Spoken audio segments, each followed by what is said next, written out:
Shalom frères et sœurs, bienvenue en ces moments de partage. Vous êtes au collectif Yeshua.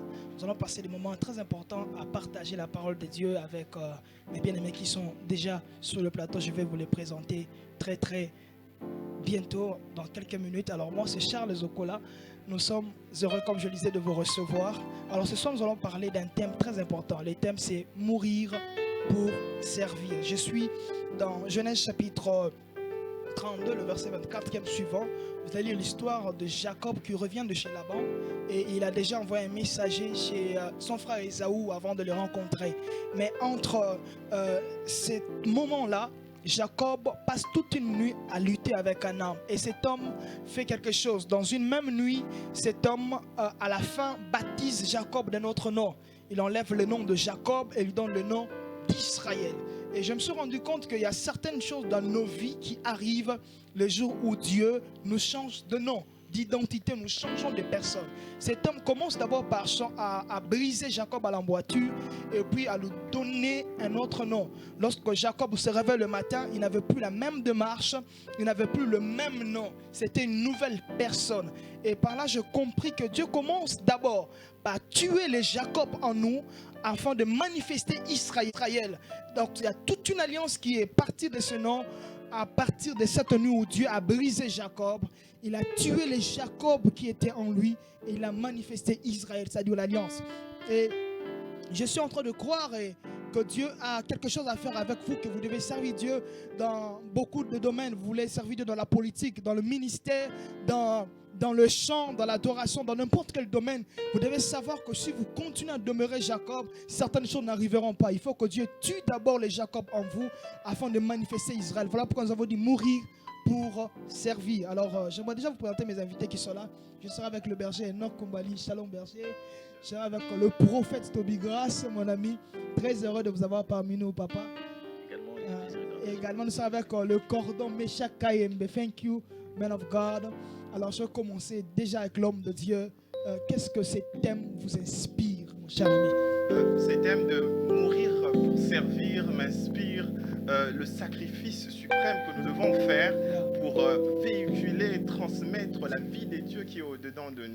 Vous l'avez dit ici dans l'exemple que vous donnez, Dieu prend d'abord le temps de briser Jacob pour qu'il puisse ressortir au-dedans de lui l'Israël qui somnolait depuis longtemps. Dieu avait envie que la vie de Dieu qui somnolait au-dedans de lui puisse d'abord sortir par le moyen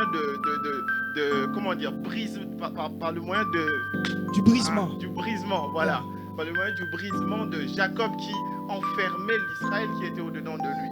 C'est dans la même chose. Ici, on est en train de nous montrer que Dieu prend le temps de tuer la nature adamique que nous avons afin de faire ressortir la nature de Jésus, la nature du Messie, la nature du Christ qui nous a transmis. C'est de la même chose que quand nous revenons à Christ, et Christ ici, il est en train d'envoyer ses disciples en mission. Dans Matthieu chapitre 10, le verset 7 jusqu'en descendant, si vous descendez jusqu'au bas, vous allez voir que Jésus est en train d'envoyer ses disciples. Il leur dit des choses qu'ils ne doivent pas amener. Par contre, les disciples étaient déjà habitués, étant juifs, à faire des voyages, de longs voyages et à apporter certaines choses. Mais Christ, quand il vient, il leur dit, il faut faire mourir d'abord vos us aux coutumes. Il faut faire mourir vos habitudes, le voyage, afin que par le moyen d'un voyage léger que vous allez parcourir, vous puissiez transmettre réellement la vie des dieux qui est au-dedans de vous, que vous puissiez transmettre l'évangile. Au fait, la nature humaine est comme un vase. Au-dedans de ce vase-là se trouve la vie des dieux. Il faut que nous puissions briser le vase afin que la vie de Dieu puisse couler. C'est un peu comme la femme qui arrive là où Christ était dans la maison de Simon. Cette femme brise le vase d'albâtre. Et le parfum qui était dans le vase se manifeste.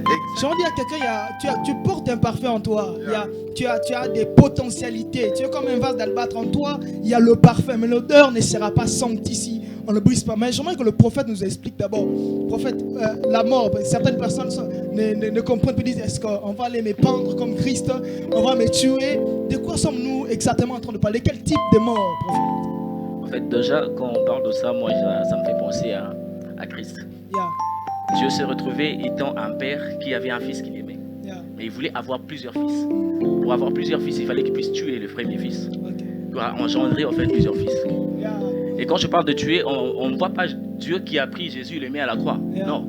Il a demandé que Christ puisse avoir la volonté de descendre et de mourir à la croix. Autrement dit, lorsque l'on parle de mourir pour mieux servir, en réalité, tu dois décider de mourir. Ce n'est pas une mort qu'on t'accorde. Ce n'est pas qu'on vient t'assassiner. Non, non. C'est que toi-même, tu acceptes de porter ta croix et tu acceptes toi-même d'être cloué sur la même croix. Et que la Bible est en train de dire une chose très importante que j'aimerais bien partager avec nos bien-aimés. La Bible dit dans les évangiles qu'aussi longtemps que la graine ne veut pas pourrir, elle demeure seule. Or, en nous, le Seigneur a enfoui de la solution pour plusieurs peuples. Alors, aussi longtemps qu'on n'accepte pas de mourir, on ne pourrait pas servir aux autres personnes. Or, la graine est petite, elle ne peut pas abriter certaines personnes sous l'arbre. Lorsqu'il fait chaud, une graine ne peut pas servir de parapluie. Mais lorsqu'il fait chaud, un arbre peut servir de parapluie. Et que si tu acceptes de devenir en réalité une personne morte, une graine entrée sur le sol, c'est en ce moment-là que tu es devenu un arbre abrité de personnes qui peuvent avoir besoin d'être protégées sous la pluie. Et ces personnes aussi ont besoin d'avoir de chaises comme celui-ci. Mais ça ne peut être fait que si on a abattu un arbre. C'est que si tu veux devenir utile, tu dois accepter de mourir. Car si tu n'acceptes pas de mort, il n'y aura pas de vie. Le Christ est venu vers nous, il nous dit, en réalité, il est venu nous donner sa vie. Et bizarrement, lorsqu'on va dans l'eau de baptême, on nous dit, nous mourrons avec Christ. En réalité, nous acceptons de crucifier notre corps ancien afin de recevoir un corps nouveau. C'est qu'on ne peut pas devenir enfant de Dieu si on n'accepte pas de quitter à l'enfant de nos parents que nous sommes. Autrement dit, nous proclamons déjà une propre assassinat de notre corps pour que nous puissions accepter une nature divine que nous puissions avoir de nous-mêmes. Le Christ, oh my God, la Bible dit ceci. Dieu nous a donné la possibilité de devenir enfant de Dieu. Nous proclamons notre propre assassinat. Oui. Le Christ dit ceci. Dieu nous donne la possibilité de devenir enfant de Dieu. Mais la seule possibilité, c'est accepter de prendre l'habit que tu as marché avec, de le mettre à côté et d'approprier un autre habit. Et tu ne peux pas, en réalité, my God, qu'est-ce que je peux dire? Tu ne peux pas se retrouver sous la douche si tu ne descends pas de ton lit le matin. C'est ça. Tu ne peux pas devenir enfant de Dieu. Tu ne peux pas devenir utile à la société. Tu ne peux pas devenir je ne sais moi qui si tu n'acceptes pas d'assassiner la nature qui t'empêche de devenir cela. Alléluia. Donc, moi je pense que les gens qui nous suivent ne doivent pas penser qu'il y a une personne qui va les crucifier. C'est eux-mêmes qui doivent se crucifier. Bon, vous sentez déjà la chaleur qu'il y a ici. Je crois que le Saint-Esprit veut se décharger sur quelqu'un et il faut que nous montions nous-mêmes sur l'autel du sacrifice. Vous voyez, dans l'ancienne alliance, avant, lorsque le prophèt Élie est sur le mont Carmel avec le prophète de Baal, il a commencé d'abord par tuer les taureaux. Il tue d'abord l'animal, on le met sur l'autel du sacrifice et puis le feu descend. Et vous allez remarquer, c'est la même chose qui se passe avec le Christ. Le Christ meurt à la croix et 50 jours plus tard, le feu descend à la Pentecôte pour attester que l'offrande a été agréée au ciel. Moi, je crois qu'il y a quelqu'un qui désire le réveil dans sa famille, qui désire que Dieu passe par lui, qui désire que Dieu l'utilise pour les nations, mais on doit commencer par mourir. Alors maintenant, Meshach, j'aimerais que tu nous expliques quelles sont les choses que Dieu tue en nous, les éléments que le Seigneur détruit au-dedans de nous. Okay. En fait, la première des choses que Dieu détruit en nous, premièrement, c'est le péché. Yes. Ce sont des choses auxquelles le Seigneur, premièrement, utilise afin de nous briser totalement et à nous néantir, afin que nous puissions retrouver la vie auquel on n'avait en fait pas eu l'autre fois, mais par Jésus-Christ, il nous restaure, il nous change. Alors j'aimerais dire à quelqu'un, et la deuxième des choses encore, j'aimerais rajouter rapidement, c'est premièrement le mensonge, le péché, la vie de la masturbation. Je me rappelle une fois, j'ai fait 3 ans à la masturbation. Alors c'est là me priver de la gloire du Seigneur. Alors lorsque j'ai compris que non, c'est là me priver de la gloire du Seigneur, et je me suis plongé à sa présence au point où Dieu m'a brisé totalement. Et un jour quand j'ai prié, j'ai dit Seigneur, je me laisse à toi, alors fais de moi ce que tu fais. Alors je vous rassure, ces jours-là, lorsque je priais à Dieu, j'ai demandé à Dieu des choses où il fallait. Et ces jours-là, la masturbation en moi a été partie. Et Dieu a brisé des choses en moi. Voilà pourquoi lorsque le Seigneur a rencontré Jacob, la chose la plus importante que Dieu a demandé à Jacob, quel est ton nom? C'est la chose la plus importante. Et Jacob, il ne peut pas nier, il a dit, je m'appelle Jacob. Et Dieu a dit, aujourd'hui, ton nom ne sera plus Jacob, mais Israël. Donc Dieu a commencé premièrement à briser sa vie et à lui donner le nom auquel ça va affecter sa destinée jusqu'au jour où il mourra. En fait, le nom affecte l'identité de la personne. Jacob est du usurpateur, menteur, voleur, tout ça, ça va avec. Parce que pour voler, il faut mentir. Il a trompé son frère, il a usurpé le droit d'aînesse. Ouais, Jacob, c'est une identité de péché. Dieu a commencé d'abord par enlever ça et ça. Ça me ramène justement dans Zacharie. Le sacrificateur Josué se tient dans une vision. Zacharie est en train de voir ça. Le sacrificateur Josué se tient devant le trône de Dieu, mais il avait des habits sales. Et Satan l'accusait. Mais je bénis le Seigneur parce qu'à côté, il y avait aussi un avocat. Je vais dire à quelqu'un, peu importe ta vie de péché, tu as un avocat. Mais l'avocat ne t'encourage pas à rester dans le péché. L'avocat vient, il dit, enlevez-lui les habits de honte. On enlève d'abord les habits du péché. Frères et sœurs, avant que Dieu ne t'habille, commence d'abord par te dépouiller. Alors, est-ce que quelqu'un me suit? Avant que Dieu n'ajoute, il commence par retrancher. Dieu retranche l'habit du péché, il lui donne un nouvel habit, il le sanctifie. Dieu va parfumer quelqu'un. Mais il faut enlever ces habits-là, les habits du péché. Et j'aimerais qu'on parle rapidement, homme de Dieu, parce qu'on n'a plus assez de temps. Qu'est-ce qui se passe lorsque nous acceptons de mourir? Qu'est-ce qui se passe dans nos ministères, dans nos vies? Allons-y. Quand nous acceptons de mourir, Dieu se révèle maintenant au-dedans de nous. Yeah. En fait, la mort, c'est accepter à devenir silencieux, accepter à disparaître totalement, accepter, comme le prophète l'a dit, intentionnellement, de ne plus exister. C'est au fait, c'est que Christ fait. Même Christ, ce thème, nous ne l'avons pas tiré de comme ça. Même Christ a accepté de mourir pour servir son Père. Vous voyez, il a accepté de mourir. Même Paul, quand nous voyons à Gethsémane et nous voyons un Christ, le corps un peu abattu, ou même Pierre veut retenir Christ ici à rester vivant, à rester humainement parlant vivant.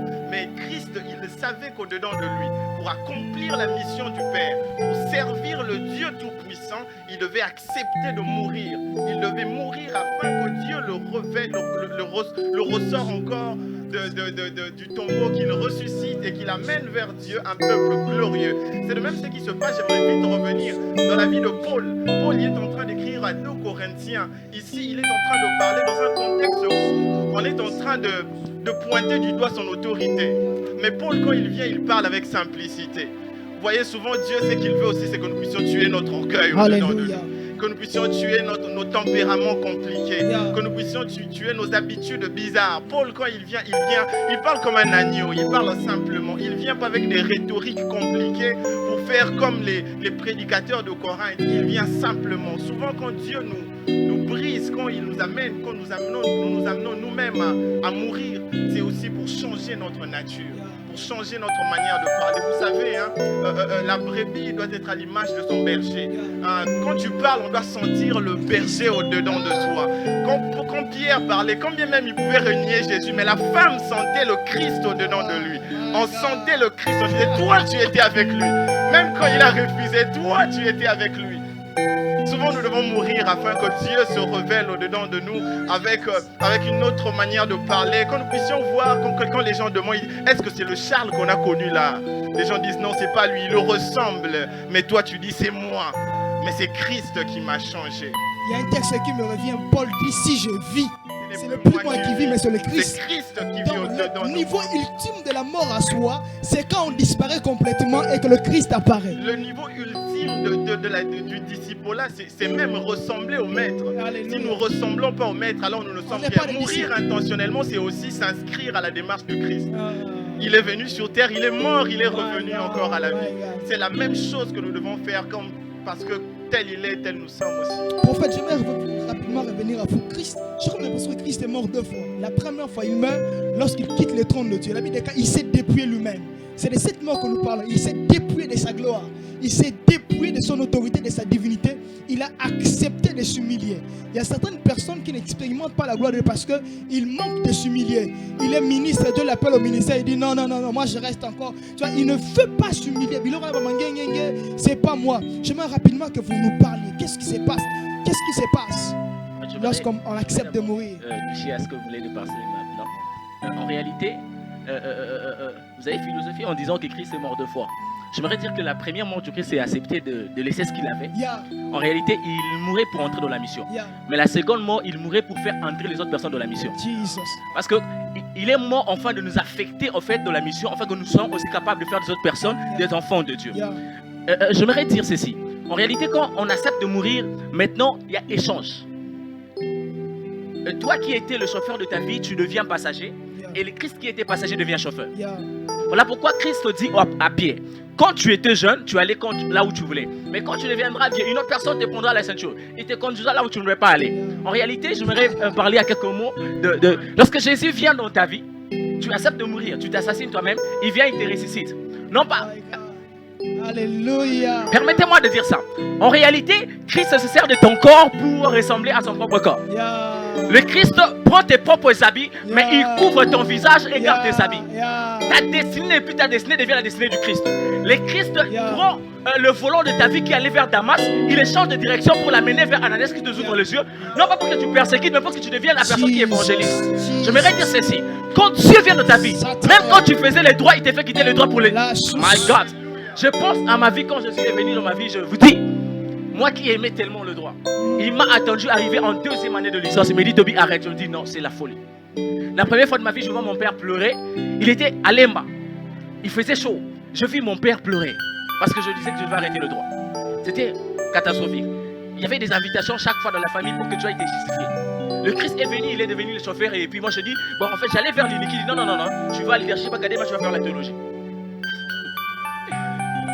Et bizarrement, je ne m'arrête pas là. Je me dis, bon d'accord, je vais aller quand même travailler. Genre dans le travail, il descend encore, il dit, tu ne peux plus travailler là-bas. Tu viens ici pour des fois manquer l'argent, mais pour prier pour les autres personnes. Je voudrais te dire, si tu sens que tu vas encore dans la direction que tu veux, c'est que tu n'as pas encore Jésus. Ou soit tu as fait semblant de mourir alors que tu étais encore vivant. Jésus, quand il vient, il prend les couteaux, il nous donne, il nous dit, si tu te mets toi-même, tu meurs. Si tu ne le mets pas aussi, tu ne meurs pas. Voilà pourquoi même le diable, comme il a toujours tendance à prendre le méthode de Dieu, il n'est pas venu pour bousculer Jésus. Il dit, si tu es le fils de Dieu, jette-toi toi-même. Autrement dit, je n'ai pas la possibilité de te jeter. Je suis en train de t'exciter que tu puisses te jeter. Quand Jésus vient, il te donne le pouvoir de tue-toi. Tu peux m'amener là où tu veux. Et quand tu te tues, il vient dans ta voiture, il dit, est-ce que tu veux que je devienne le chauffeur? Voilà pourquoi Apocalypse dit, il vient, il frappe. Si tu ouvres, il entre. Si tu n'ouvres pas, il n'entre pas. Est-ce que tu peux permettre à Jésus de devenir le chauffeur et toi de devenir le passager? Le passager, il a une destination. En réalité, Jésus aime les choses que nous aimons. Mais nous ne savons pas la méthode que Dieu utilise pour nous donner ce que nous aimons. Merci Seigneur. Yes. On va prier. On va prier. Nous sommes arrivés. Bien aimé, accordez-nous quelques minutes. Nous allons prier pour Seigneur les frères. Écoutez-moi, nous sommes vraiment arrivés à la fin. Tant que vous n'acceptez pas d'abandonner votre vie entre les mains du Seigneur, vous ne vivez pas encore. Il y a des gens qui seront surpris au ciel. Tu entres, tu n'as pas de récompense au ciel parce que tu as fait beaucoup de choses sur la terre sans faire la chose essentielle. Le Seigneur dit à Marthe une seule chose importante. Tu fais beaucoup de choses, tu touches un peu à beaucoup. Politique, économie, ministère. Rentre dans la présence de Dieu et sois focus. On va prier ensemble avec mes bien-aimés. On va se tenir les mains, prier pour nos frères. Prions. Là-bas, chata. Que Dieu leur fasse grâce. Que Dieu fasse grâce à cette génération. Chacun de mourir, de tuer nos projets, de tuer le péché, de tuer le moi, de tuer ce qui nous empêche de vivre le réveil, d'expérimenter, Seigneur, ta gloire. Au nom de Jésus, nous renonçons à nos projets, nous renonçons à nos desseins, nous renonçons, Seigneur, à nos rêves. Nous voulons ta volonté. Au nom de Jésus. Au nom de Jésus. Merci, Seigneur. Merci, Seigneur. Dieu vous bénisse abondamment. Que Dieu vous garde. N'oubliez pas, faites la volonté de Dieu. Au revoir.